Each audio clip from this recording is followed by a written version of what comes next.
하나님 아버지, 하나님 아버지, 감사, 감사, 무한히 감사, 감사, 감사, 한없는 감사와 찬미와 영광을 돌립니다. 하나님 아버지, 이제 하나님의 손을 뻗치셔서 종의 입에 안찰하시고, 하나님 아버지, 하나님의 말씀을 종의 입안 가득히 담아 주시옵소서. 그러므로 하늘에서 공급하시는 말씀의 지혜와 말씀의 지식과 말씀의 능력이 충만케 하여 주시옵소서. 듣는 모든 이들의 심령을 성령으로 또한 크게 감동하셔서 하나님 아버지, 사람이 작은 민간 피조물이 전능자의 음성을 또렷하게 들을 수 있게 하여 주시옵소서. 하나님의 종을 하나님의 의의 도구로 사용하시고, 이 시간 하나님이 장악하시고 마음대로 사용하시고 운용하시는 거룩한 은혜의 시간, 복된 시간이 되게 하여 주시옵소서. 예수 이름으로 기도합나이다. 아멘. 하나님 말씀은 누가복음 24장 19절에서 27절까지입니다. 누가복음 24장 19절에서 27절까지요. 교독하시게요. 가라사대 무슨 일이뇨? 가로되 나사렛 예수의 일이니 그는 하나님과 모든 백성 앞에서 말과 일에 능하신 선지자연을 우리 대제사장들과 관원들이 사형 판결에 넘겨주어 십자가에 못 박았느니라. 우리는 이 사람이 이스라엘 구속할 자라고 바랐노라. 이뿐 아니라 이 일이 된 지가 사흘째요. 또한 우리 중에 어떤 여자들이 우리로 놀라게 하였으니 이는 저희가 새벽에 무덤에 갔다가 그의 시체는 보지 못하고 와서 그가 사라졌다 하는 천사들의 나타남을 보았답니다. 또 우리와 함께한 자 중에 두어 사람이 무덤에 가 과연 여자들의 말한 바와 같음을 보았으나 예수는 보지 못하였느니라 하거늘 가라사대 미련하고 선지자들의 말한 모든 것을 마음에 더디 믿는 자들이요 그리스도가 이런 고난을 받고 자기의 영광에 들어가야 할 것이 아니냐 하시고, 이에 모세와 및 모든 선지자의 글로 시작하여 모든 성경에 쓴 바 자기에 관한 것을 자세히 설명하시니라. 아멘. 우리 모두 27절을 다 같이 한 번 더 합독하시겠습니다. 이에 모세와 및 모든 선지자의 글로 시작하여 모든 성경에 쓴 바 자기에 관한 것을 자세히 설명하시니라. 아멘. 하나님은 영이십니다. 그래서 하나님의 영과 모든 피조된 영을 구별하여 성령이라고 합니다. 하나님은 영이시며 곧 성령이시며, 하늘에는 수없이 많은 영적 존재들, 영물, 영적 실체들인 천사들이 있습니다. 또 귀신이 영이며 사람 역시 영적 존재예요. 각 사람에게 영이 있단 말이죠.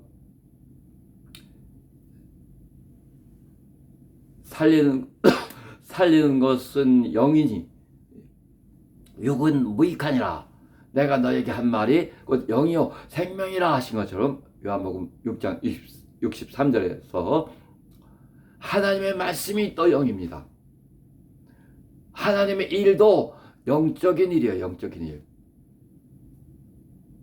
그래서 우리가 영에 대해서 잘 아셔야 되는데, 영은 물질이 아닙니다. 물질이 아니지만은 분명히 존재하며 영원토록 존재하는 것이 영입니다.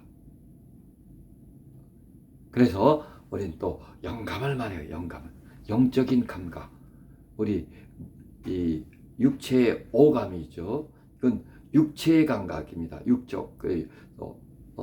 육체의 감각, 오감. 특별히 무슨 텔레파시 같은 거 해서 또 육감을 말하기도 하지만 여전히 다 육의 감각에 속하는 겁니다. 성경은 하나님의 말씀이며 하나님의 말씀이 또 영입니다. 성경 말씀에도 분명히 전하는 뜻이 있어요. 전달되는 뜻이 있습니다. 그리고 성경이 또 인간 언어로 기록됐다는 것도 분명합니다. 그러나 하나님 말씀, 하나님의 말의 본질은 영이에요. 비록 그 전달하는 내용이 있다 하더라도 인간의 언어처럼 하나님의 말씀도 전달하는 내용이 있으나, 그러나 그 실체, 본질은 영이라는 말이죠. 사람의 말은 이 진동소리, 공기의 진동소리이기 때문에 공기가 없으면은 이 전달이 되지 않아요. 말이 없습니다. 그러나 하나님의 말씀, 하나님의 말은 그 모든 물질 세계의 조건과 달리 영원히 존재하는 겁니다. 우리가 이제 성경이 하나님의 말씀을 기록하고 있다. 또 성경은 절대 무흠하다 하는 것을 믿고 있습니다. 나 이제 오늘 성경을 더 깊이 들여다보고자 하는 거예요. 구약 39권, 신약 27권. 어떻게 보면 한 권 한 권이 다 방향이 다르고 다른 내용 같지만은, 그러나 성경만큼 정교하게 잘 구성된 그런 책이 없습니다. 성경은 인간의 다른 모든 책과 달리 이 영적인 책이에요. 그래서 영성이 충만한 아주 세계 우주 전체에서 유일한 가장 영적인, 가장 영성이 충만한, 아니 영 자체인 하나님의 말씀이 기록된 유일무이한 책입니다. 다른 인간이 만들어낸 여러 유명한 책들과는 달리. 근데 우리가 성경을 읽어보면은 참 성경 구약 39권 또 신약 27권 중에서 어떤 책은 참 어렵기도 하고, 또 앞에 이런 책과 또 신약 성경의 이런 책이 서로 어떻게 연결되는지 이런 걸 잘 파악하지 못하고 굉장히 당혹스러워할 수 있으나, 그러나 성경만큼 사실은 정교하고 치밀하게 잘 구성된 그 어떤 책이 없어요. 그래서 성경 모두 이제 66권이 우리가 이때까지 잘 배운 것처럼 성경 요한복음 5장 39절에서 단적으로 확실히 말해주는 것처럼 성경 전체가 예수 그리스도, 하나님의 아들 예수 그리스도에 관한 거예요. 그래서 구약에서 예수 이름 하나도 안 나와도, 예수의 피에 대한 언급이 전혀 없다 하더라도, 그러나 구약 전체가 예수를 전제로 하고 봐야 되는 책이며, 예수를 전제로 하고 쓰여진 책입니다. 아주 쉽게 말하면 구약 전체를 침례 요한에 비유할 수 있어요. 침례 요한이 누구예요? 침례 요한이 예수 그리스도의 길을 예비하는 자잖아요. 그래서 유대인들이 침례 요한에게 가서 당신 도대체 누구요? 엘리야요? 그 선지자요? 모세가 말한 그 선지자요? 하고 여러 가지 질문을 합니다. 당신 도대체 누구요? 그러나 침례 요한은 나는 광야에서 외치는 소리다. 자기 자신 그냥 그대로 소리다 하고 말해버려요. 광야에서 외치는 소리다. 그만큼 그 소리, 메시지라는 걸 강조해서, 어마어마하게 강조해서 말한 거죠. 사람을 소리라 하고 단적으로 그렇게 정의를 내려버린 거니까. 광야에서 외친 소리, 어떤 소리냐? 이 소리, 이 사명, 이것이 나다라는 거죠. 이런 사명, 이런 소리, 이게 나다. 이런 사명을 받은 자가 나다. 무슨 사명인가? 너희는 주의 길을 예배하라. 그의 길을 평탄케 하라. 하고 외친 소리다. 침례 요한은 이렇게 주의 길을 예배하는 자로서 보내심을 받은 거예요. 그런 것처럼 구약 전체가 다 침례 요한처럼 하나님의 아들이 오시는 길을 예배하고 준비하는 그런 책들이요, 그런 사람들이요, 그런 역사입니다. 그런 역사. 그래서 어느 때 예수에 관해서 이제 설명할 때 이스라엘 역사 전체가 아니 인류 역사 전체가 예수 그리스도를 설명하는 백그라운드다. 이스라엘 역사 자체가 예수 그리스도를 설명하기 위한 백그라운드란 말이죠. 확대하면 인류 역사 전체가 이스라엘 역사 전체가 예수 그리스도를 기다리고 있는 겁니다. 그 이스라엘 백성이 뭐 하는 백성들인가? 어떤 직분을, 어떤 사명을 받은 자들인가? 그들은 인류를 대표해서 하나님의 아들 예수 그리스도를 기다리고 또 기다리는 그런 사명을 받은 백성들입니다. 그 마침내 그가 오셨을 때 침례 요한이 그래서 이래서 침례 요한이 가장 위대한 선지자예요. 침례 요한보다 더 큰 자가 일어남이 없다다. 여자가 낳은 자 중에. 왜? 침례 요한이 왜 가장 큰 선지자인가? 그가 드디어 직접 예수를 가리키며 이 사람이다 하고 확실하게 증거한 겁니다. 그 이전에 많은 선지자들은 메시아가 오시리라 하는 그런 예언을 하고 그런 소망을 전하며 자기는 그러나 자기도 보지도 못하고 다 죽어갔습니다. 그러나 마지막 선지자, 공식적으로 마지막 선지자예요. 이제 예언자 시대가 끝났습니다. 왜? 예언자들은 바로 그 오실 이를 기다리고 있었으니까. 오실 이가 당신이십니까? 하고 부른 것처럼 바로 그리스도를 기다리는 자들, 그러면서 그 소망을 전한 자들이 이제 선지자들이니까. 드디어 오셨으니까 선지자 시대가 끝난 거예요. 선지자 시대가. 보통 이걸 설명해도 너무 자기들 선입관이 강해갖고서 특히 이제 아프리카나 아시아 이런 데는 이제 자칭 선지자들이 많이 나와 있어요. 지금 피터 와그너의 영향으로 인해서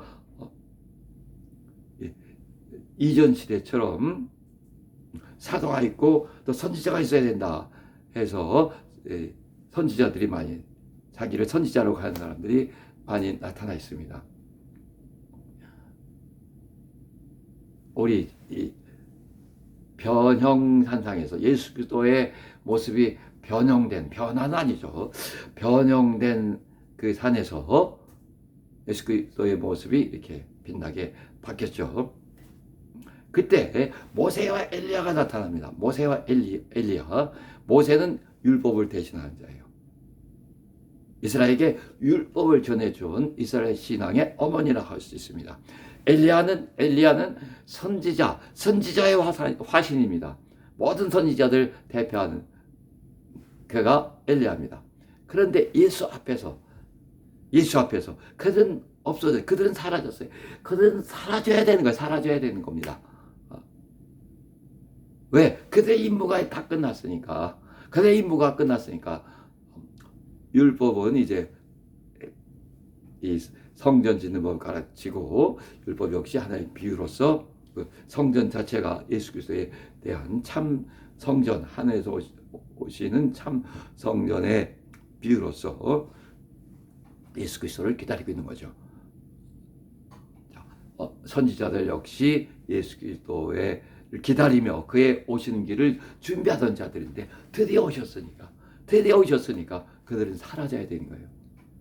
그래서 예수만 홀로 남겨져 있었고 그들이 떠났고 예수만 홀로 남았는데 그때 하늘에서 오직 예수께 대해서 증거합니다. 이는 내 사랑하는 아들이요, 이는 내 사랑하는 아들이요, 기뻐하는 자니 너희는 그의 말을 들으라. 이제부터는 예수의 말을 듣고 이제부터 예수의 말을 듣고 곧 진리를 따라가는 시대입니다.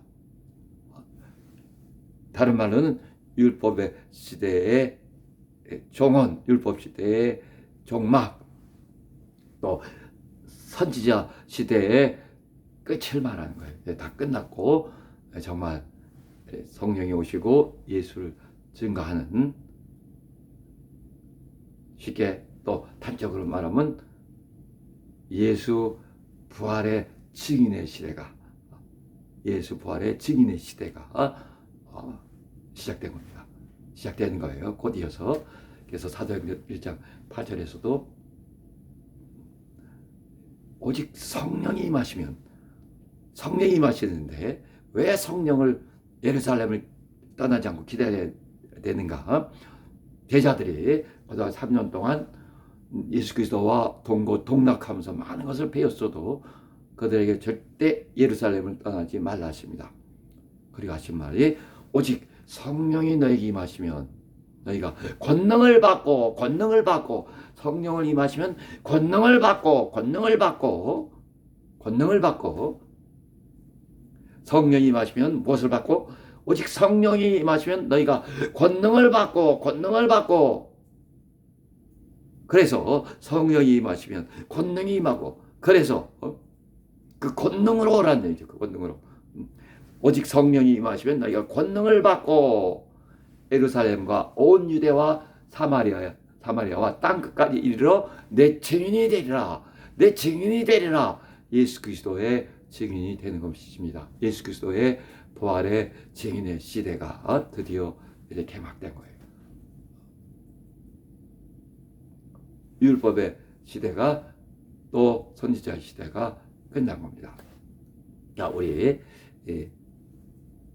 오늘 주제로 돌아가셔서 누가복음 24장 27절에 보시면 이에 모세와 및 모든 선지자의 글로 시작하여 모세와 및 모든 선지자의 글로 시작하여 모든 선지서들로 시작하여 모든 성경에 쓴 바 자기에 관한 것을 자세히 설명하시니라 하신 것처럼 성경은 예수 그리스도가 주인공이며 다 예수 그리스도에 관한 글입니다. 비록 구약에서 예수 그리스도에 대한 언급이 전혀 나오지 않다 하더라도 그들은 예수 그리스도를 기다리고 준비하고 있던 자들이니까.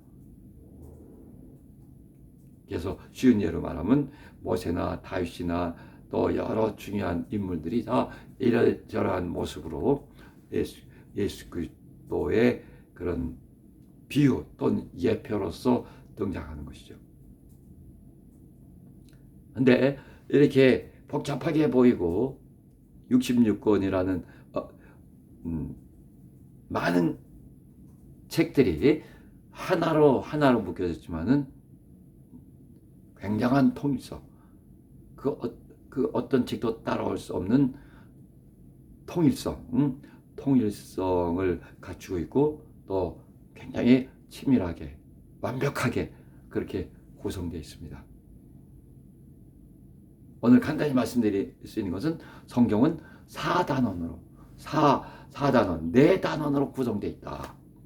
물론 이전에도 많이 설명드렸어요. 4단원으로 구성되어 있다. 이렇게 66권 그리고 각 책마다 여러 가지를 달리 말하는 것 같지만 그러나 다 예수, 다 이런 방향 저런 방향으로 이런 모습 저런 모습으로 예수 그리스도를 말하고 있고 기다리고 있고 예표하고 있고 비유하고 있고. 그런데 이제 전체적으로는 네 개 부분으로 나눠졌다라는 거야. 네 개 부분으로 크게 봐서. 그래서 앞에 첫 두 부분은 율법, 모세오경, 율법. 그리고 나머지 글을 다 싸잡아서 다 한꺼번에 선지서라고 하는 거예요. 구약을 한마디로 말하라 하면 그냥 율법이에요. 율법. 그 예수께서도 너희 율법에 어떻게 기록되어 있으며 또 너희가 율법을 어떻게 읽었느냐. 그때 율법은 그대로 성경을 말하는 겁니다. 물론 당시에 신약 성경이 기록되지 못했으니까 구약 성경 전체를 싸잡아서 한마디로 말하라 하면, 구약 성경을 한마디로 말하라 하면 율법 혹은 모세가 무엇이라고 말했냐, 이것처럼 이렇게 말하고, 두 마디로 나눠서 말한다면 모세와 선지자, 율법과 선지서, 이렇게 나눠 말하는 겁니다. 그 첫 번째는 그 모세 혹은 율법 혹은 모세오경,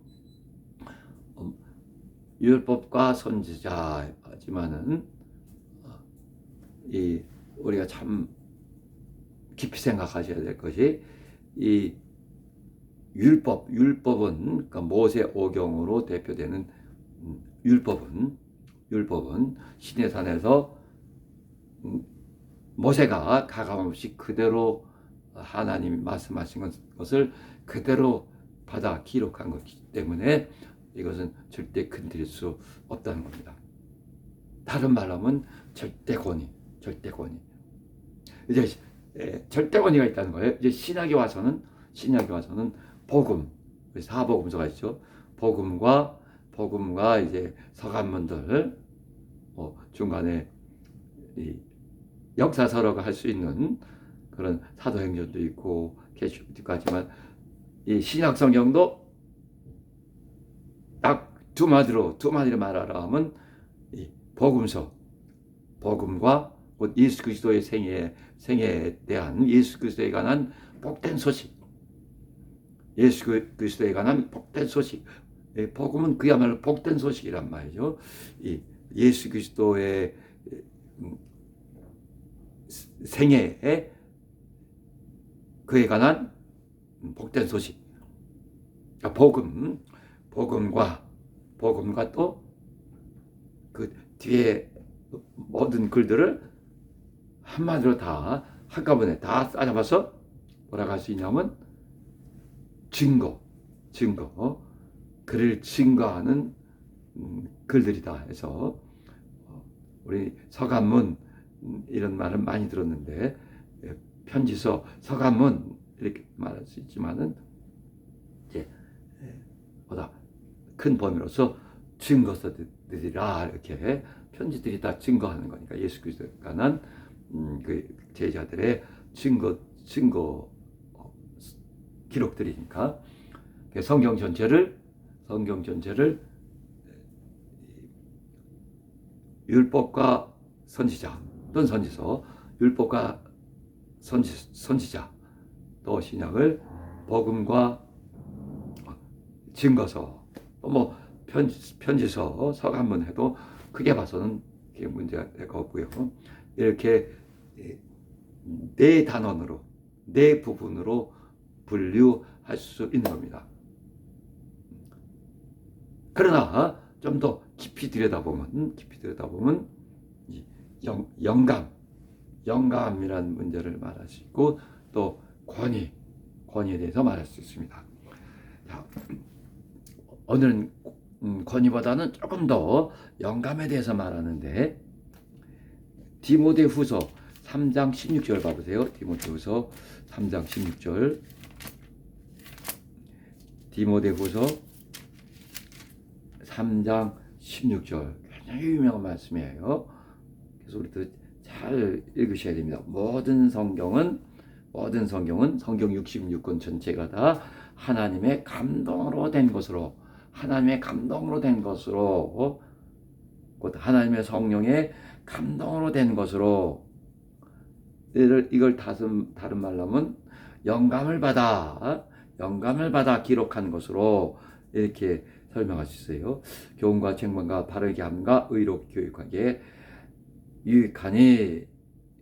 16절 다시 모든 성경은 하나님의 감동으로 된 것으로, 하나님의 감동으로 된 것으로, 하나님의 성령이 감동하셨단 말이죠.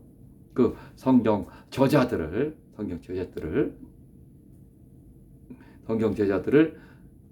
하나님의 성령이 어떻게 하셨다고요?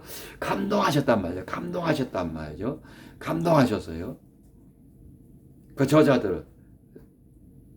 그러나 이때 주의하실 것이, 우리는 그렇게 보지 않는 거예요. 다른 데서는 또 정말 축자 영감들이라는 것도 있고, 한자 한자를 다 감동하셨다, 또는 그렇게 한자 한자를 다 감동하셨다.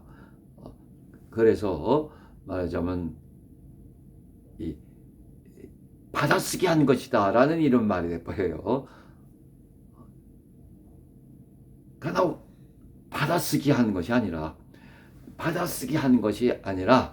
하나님이 하나하나 불러준 것을 하나하나 받아섰다는 것이 아니라, 그 저자의 모든 성품과 인격과 그가 가졌던 그런 여러 가지 경험과 이런 것들 다 없이 하고 그냥 로봇처럼 받았었다는 것이 아니라, 성령의 감동을 받아 기록했다 하니까, 성령이 감동하시고 불러주시는 그 글자 한자 그렇게 썼다, 이것은 아니죠. 그렇게 되면 하나님이 불러주신 그런 한자라면은, 그렇게 성령의 감동을 그렇게 본다면, 그러면 번역하면 안 돼요. 코란이 불어하고 있는데, 거기는 참 이상한 말들이 참 많거든요. 예를 들어 이제 천국에는 아주 미인들이 많아요. 천국 가면 미인들의 큰 대접을 받습니다. 이게 아주 코믹한 그런 얘기들이, 말도 안 되는 얘기들이 많이 기록되어 있기 때문인지 몰라도, 하여튼 호라는 번역되지 못하게 하고 있어요. 하나님께서 만약 한 글자 불러주셨다면 번역하면 안 되죠. 한 단어 불러주셨다면. 그것이 아니라 이제 성령의 감동을 받아 그 저자들이 각기 자기 개성도 있고 인격도 있고 그것을 하나님께 무시하지 않으시고, 그래서 마태가 다르고, 같은 사건을 마태가 다르고 뭔가 조금씩 다르죠. 누가가 다르고 또 요한이 다르고, 사람이 다르니까 같은 사건인데도 뭔가 완전 베꼈다고 할 수 없게, 그게 이렇게 저렇게 조금씩 다르단 말이죠. 배열도 다르고. 성령의 감동을 받았다는 것은 다른 말로 이제 영감을 말할 수 있고, 성령의 감동을 받았다는 것은 성령의 감동을 받아 하나님의 뜻대로 글자 하나하나를 받았었다는 얘기가 아니라, 성령의 감동을 받아 또는 영감으로 하나님의 뜻대로 사건들 하나하나를 기록했다라는 것입니다.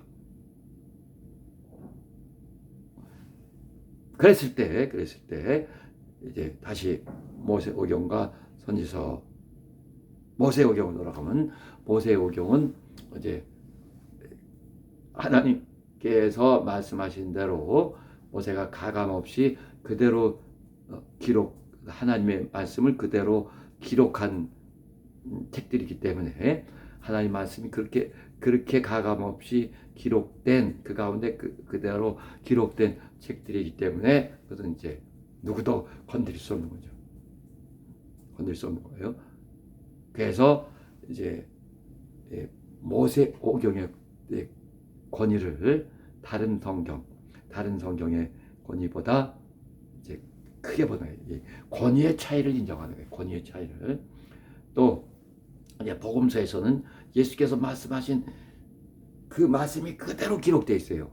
정말 여러분 생각해 보세요. 저는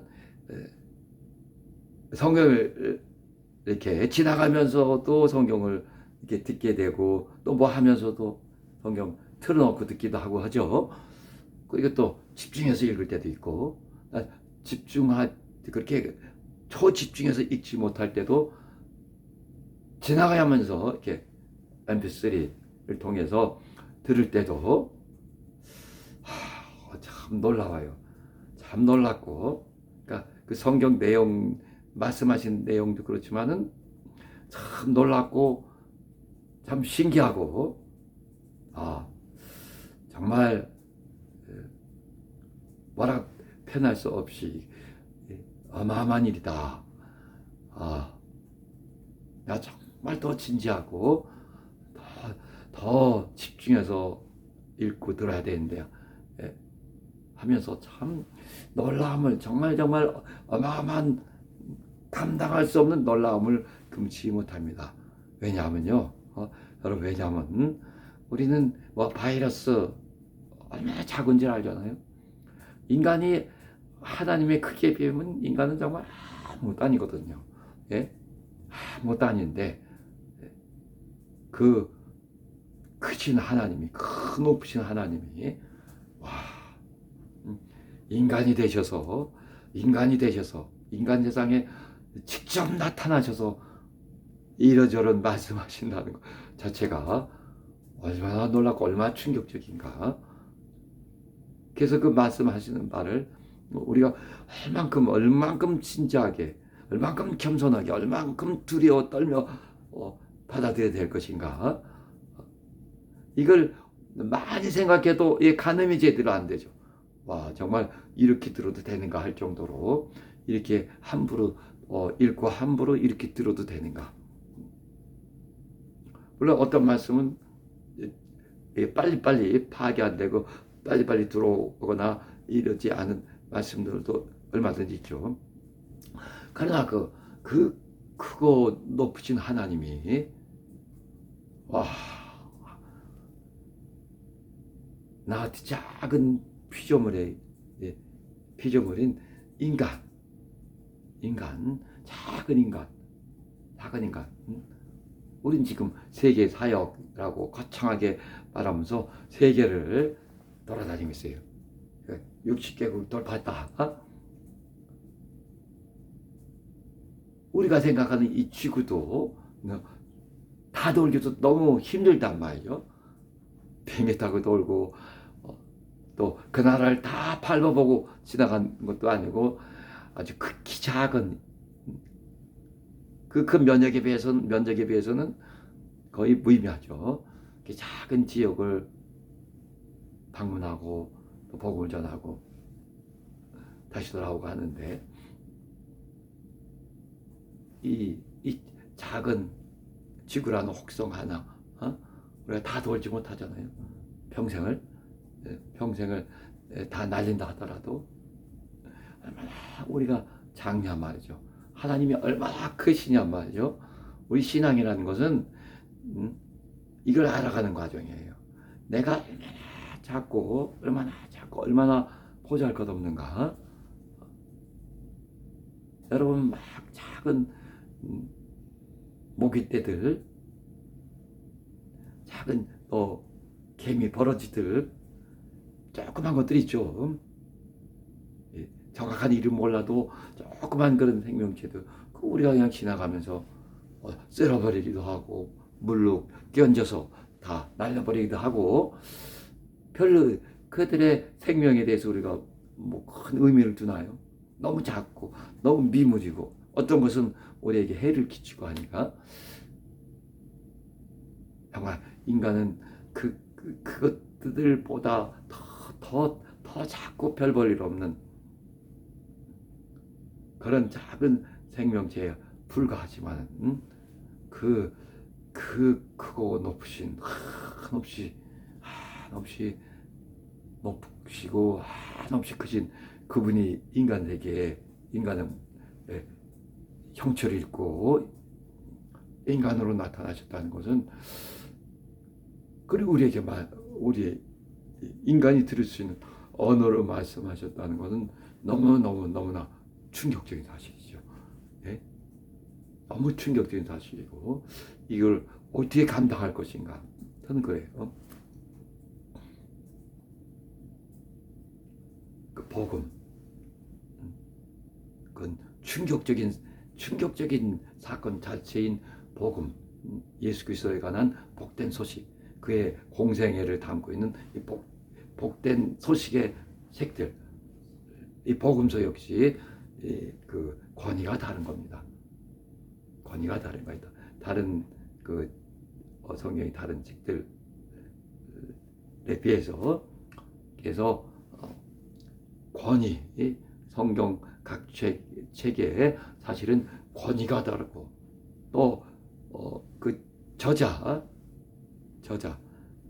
참 저자인 성령께서 감동하셔서 그래서 다 쓴 글들이지만은 그 저자가 그 저자에 따라서 그 저자의 영감에 따라서 또 다른 거죠. 성경 전체에서 최고 영감의 책을 어떤 책이라고 꼽냐면 아마 세계 유수한 학자들이 비슷할 거예요. 최고의 영감의 책이다라는 것은 우리는 뭐 확실하죠. 요한복음.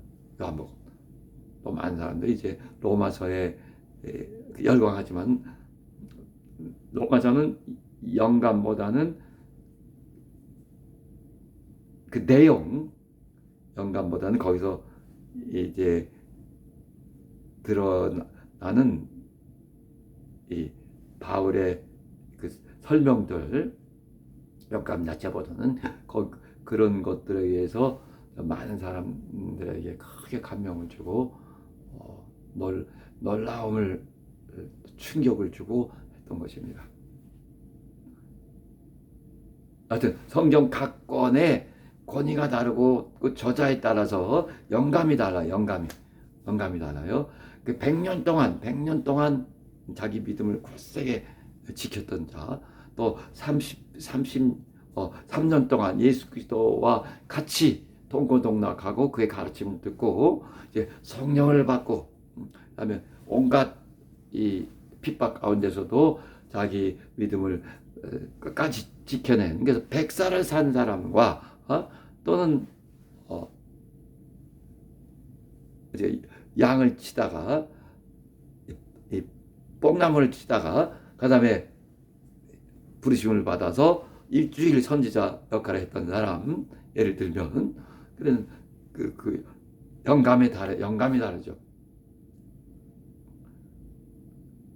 복음서의 권위가 다르고 또 서간문의 권위가 또 다릅니다. 복음서 역시 절대 건드려서는 안 되는 최고의 권위의 책들이에요.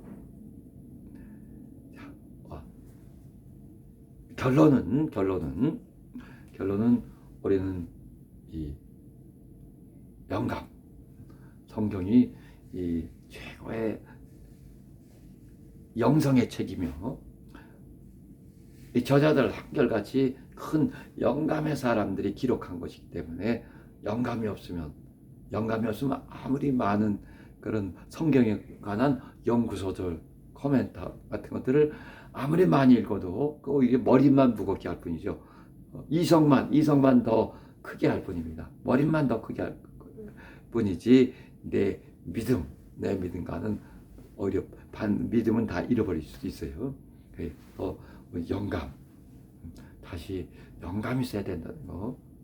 영감이 있어야지 성경을 통해서, 성경 안에서 즉 하나님의 음성을 또렷하게 들을 수 있고, 또 설교 가운데서도 또 설교 중에서 인용하는 여러 성경 구절들을 통해서 또 하나님의 성령의 음성을 또렷이 들을 수 있고, 영감이 있어야 하나님 일을 하고, 영감이 있어야 하나님께서 원하시는 그런 영적 생활을 할 수 있는 겁니다. 영감이 있어야. 저는 그동안에 많은 사람들이 실패하는 것들을 봐왔어요. 우리 교회에서뿐만 아니라 우리나라 전체를 통해서도, 그리고 또 세계의 많은 그런 위대한 사역자들, 위대한 설교자들, 종적으로는 이 기독교 역사를 통해서도 수없이 많은 그런 사건들이 있었고 오류가 있었고, 어떤 사람들이 망했으며 어떤 사람들이 정말 그 당시에는 굉장한 핍박을 받고 했어도 걔도 정말 하나님께서 기뻐하시는 신앙생활을 했는가, 성공했는가, 영원한 성공을 거머쥐었는가, 영원한 멸류관을, 이런 걸 생각하게 됩니다. 여러분, 초기 기독교 시대의 박해는 어마어마했어요. 그래서 한 300년 동안 밀라노 칙령 예전까지 정말 무섭게 박해를 받고 핍박을 받았습니다. 그리고 이제 성찬, 예수 그리스도의 피, 예수 그리스도의 몸, 이런 성찬을 행하는 것으로 인해서, 또 형제님, 자매님 부르는 것으로 인해서 저들은 아주 이상한 식인종 비슷한 그런 아주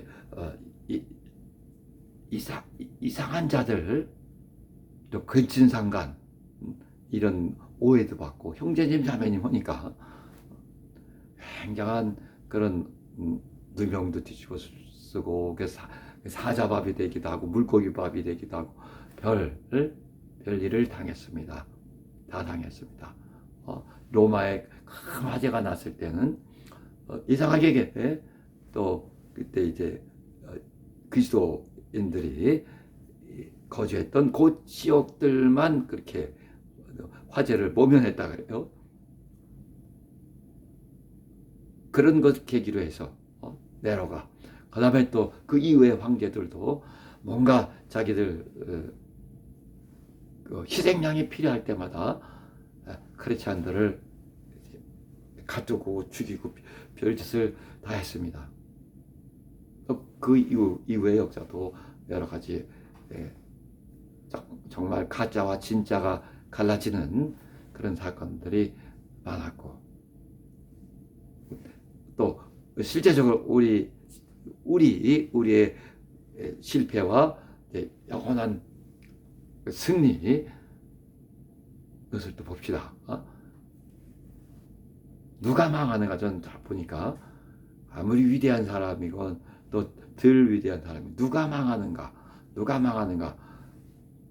보니까요, 여러분들에게도 해당돼요. 누가 망하는가? 회개하지 않는 자, 뭘 회개하는지 모르는 자, 끝까지 회개할지 모르는 자들이 다 망하고 영원한 실패입니다. 영원한 실패예요. 남을 막 정죄하기도 하고 한때 잘 나가기도 하고, 그러나 결국 실패자가 되는 사람들은 회개가 안 된다. 회개할 줄 모르는 자들. 그런데 정말 회개는 어떻게 돼요? 저는 저를 위해서 회개할 때나, 또 내가 사랑하는 사람들을 위해서 기도할 때도 이렇게 저가 하나님 기뻐하시는 참 회개에 이렇게 하소서. 저는 물론이군요. 이 사람, 저 사람, 내가 사랑하는 이 사람들 회개는 언답시고 하는데, 정말 자기 나름대로 도덕적, 윤리적인, 세상 사람들 다 하는 그런 반성문이나 쓰고, 그걸 정작 회개하지 못하고 이렇게 저렇게 망해간다면 얼마나 안타까운 일이에요. 영감 있어야 돼. 영감. 정말 영감 있어야 내가 제대로 된 회개도 하거든요. 영감 있어서 뭐 알아맞추려는 생각하지 마시고, 영감 있어서 어떠니 알아맞추려는 생각하지 마시고, 너나 잘해라 하는 그런 말이 있듯이, 내가 무엇을 회개할 것인가, 전혀 예상하지 못한 내 죄를 발견하고, 이것이 큰 죄였구나. 모두가 회개가 안 되는 이유가 뭐겠어요? 난 절대로 그것은 내가 잘했다고 생각하고, 그건 절대로 회개할 문제가 아니라고 굳세어라 금순아 하고 있는데, 사실은 이런 자기는 작은 문제라고 생각할지도 몰라요. 전혀 회개할 필요도 없는 문제라고 생각하거나, 그러나 그 작은 그 작게 갖고 있는 작다고 생각하는 그의 단점이나 또 여러 잘못된 생각이나 그 생각의 결과나 이런 것들로 인해서 다른 사람들에게 어마어마하게 피해를 주기도 합니다. 이제 한번 예를 들었어요. 어떤 사람이 우리 신앙의 리듬을 지켜야 되는 거 당연하거든요. 잘 지키고 신앙의 리듬을 잘 지키면 이것이 결국 믿음의 저력이 된다라는 말입니다. 그러니까 어떤 어려움이 닥쳐왔을 때 그래도 신앙의 리듬을 잘 지킨 자가 얼마든지 잘 견딘단 말이죠. 항상 정말 신앙의 리듬을 전혀 유지하지 못한 채 좋은 일이 생겼을 때는 막 열심히 하는 것 같다가 가다가 또 어떤 어려운 일이 닥치면 막 사그러지고 환경이 좀 어려워지면 너무 힘들다고 거의 포기하고 이 직분도 슬슬 빠져나가고 이 확실히 불리하죠. 실패할 확률이 더 많죠. 그렇다고 해서 신앙의 믿음이 참 거의 절대적이고 정말 생명선 같고 이 믿음의 저력을 이룬다 하더라도 가나 정말 우리가 공동체 생활, 사회 생활이라는 것을 알고 내가 해야 될 일들은 또 해주면서 가능한 내가 해야 될 일을 다 해주면서 가능한 공동체가 가는 길을 같이 가지고 협력하면서 그래서 다른 사람에게 피해를 주지 말면서도 다른 사람에게 피해를 주지 않으면서도 혹은 큰 유익을 주면서도 성경에서 항상 내 유익을 구하지 말고 다른 사람의 유익을 구하며 다른 사람을 기쁘게 하라 하셨잖아요. 근데 내가 내 신앙의 믿음만 지킨다고 해서 이건 하나의 예를 드는 거예요. 그래서 다른 사람에게 이러저러한 피해를 준다면 나는 내 신앙의 믿음을 지키기 때문에 이 4시간을 기다리면 이 4시간을 다치면 안 돼. 이걸 건드리면 안 돼. 이러고 있으면 거기에 다른 사람에게 유익이 되겠냐는 말이죠. 제가 이전에 어떤 미국 사람인데 참 괜찮아요. 열정도 있고 성경도 막 읽으려고. 이 사람한테 신앙의 리듬이라는 게 잘못 들어가서 그래서 자기는 그걸 꼭 해야 된단 말이죠. 그래서 사람들 모여서 이제 세미나 끝나고 다 식사도 하고 이렇게 친교를 나누는데 혼자 따로 가서 복도에서 성경 읽고 있으면 그걸 하나님 기뻐하시겠어요? 다른 시간을 내서 자기가 철저히 하든지 잠을 줄이든지 해야지. 그래서 다른 시간을 좀 희생해서 공동체 사회생활이라는 걸 알고 자기도 사회의 일원으로서 공동체 일원으로서 해야 될 것은 해야 되잖아요. 근데 그런 게 아니란 말이죠. 여러 가지 예를 들면 더 문제가 되는 사람도 있을 거예요. 어떤 사람은 하여튼 뭔가 그 사람에게 돈이 들어가면 안 나와. 이거 제가 우리 어떤 유명 목사님. 근데 제가 들었어요. 나는 그분 참 존경하는데 저한테는 뭐 문제가 없었고 저한테는 참 잘해주신 사람이고 선배고 하니까. 근데 다른 목사님이 그럽니다. 그 사람은 뭔가 안 푼다고. 뭔지 알아요? 그러니까 이제 우리 목사간에도 어떤 교회는 잘 나가는 교회가 있고 또 어떤 교회는 개척교회라 너무너무 힘든 교회가 있잖아요. 또 선후배 간의 그런 관계도 있고 그러면 우리 교회도 힘들지만은 저기 정말 개척교회로 하루 먹고 한 달 버티는 것도 힘들어서 매달 내려내는 거 힘들어서 쩔쩔매는 그런 사람들이 있거나 또 그런 사람들과 같이 모이고 했으면은 당연히 이제 조금 여유가 있는 사람이 식사비도 내고 좀 그렇게 아량을 좀 베풀어야죠. 그런데 그다음 절대 그러지 않는단 말이죠. 그러면 이제 사실은 사회생활 잘 못하는 거죠. 다른 어떤 정말 내가 WCCWEA와 그런 악한 주님을 배반하는 그런 무리들, 그들과 함께 할 수 없다. 뭐 그런 믿음의 싸움이 몰라요. 그러나 그렇지 않은 그런 영역이라면은 얼마든지 서로 양보하고 할 수 있는데, 여러분 단적으로 이 회개 잘하는 사람이 마지막에 성공합니다. 회개 잘하는 사람이 마지막까지 성공하며 끝까지 성공해서 부자와 나사로처럼, 나사로는 그렇게 형편없게 보였어도 마지막 승자로 나타나잖아요. 마지막 승자로. 여기도 최후의 순간에 정말 첫째 부활에 참여하는 자, 휴거당하는 자, 착하고 충성스러운 종아, 나는 그런 칭찬을 듣는 자들로 나타나야 되잖아요. 이 땅에서는 참 여러 가지 괴롭힘을 당하고 핍박을 당하고 오해를 밥 먹듯이 그렇게 당하고 손가락질 당하더라도 회개를 잘하는 자가 승리합니다.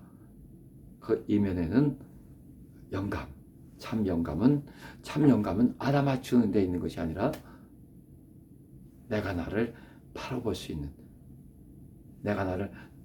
있는, 그래서 정말 하나님께서 기뻐하시는 회개할 수 있는 그 능력에 있습니다. 나나 여러분이나 정말 하나님 기뻐하시는 참 회개에 이르는 영감이 있으시기 바랍니다. 기도합시다. 같이 일어나셔서 하나님 아버지 종에게 영감을 주시옵소서.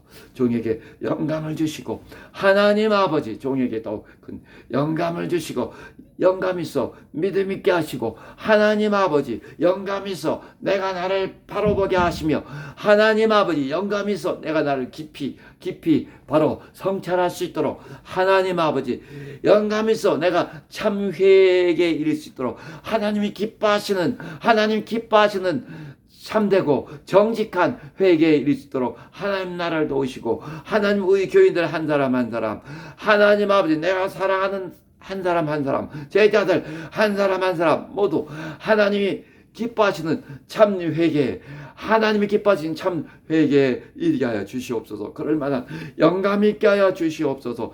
영감이 더욱 충만하여 더욱 잘 믿게 하시고, 하나님 아버지 영감이 더욱 충만하여 자기 자신을 잘 알아서 하나님 그 누구도 타락하고 변질되는 자가 없게 하여 주시옵소서. 자기 자신을 너무너무 모르기에 이렇게 저렇게 타락하고 또 변질된 자들을 우리가 보아봤습니다. 우리 가운데 이제 그런 자들이 다시 나타나지 아니하도록 하나님이여 역사하여 주시옵소서.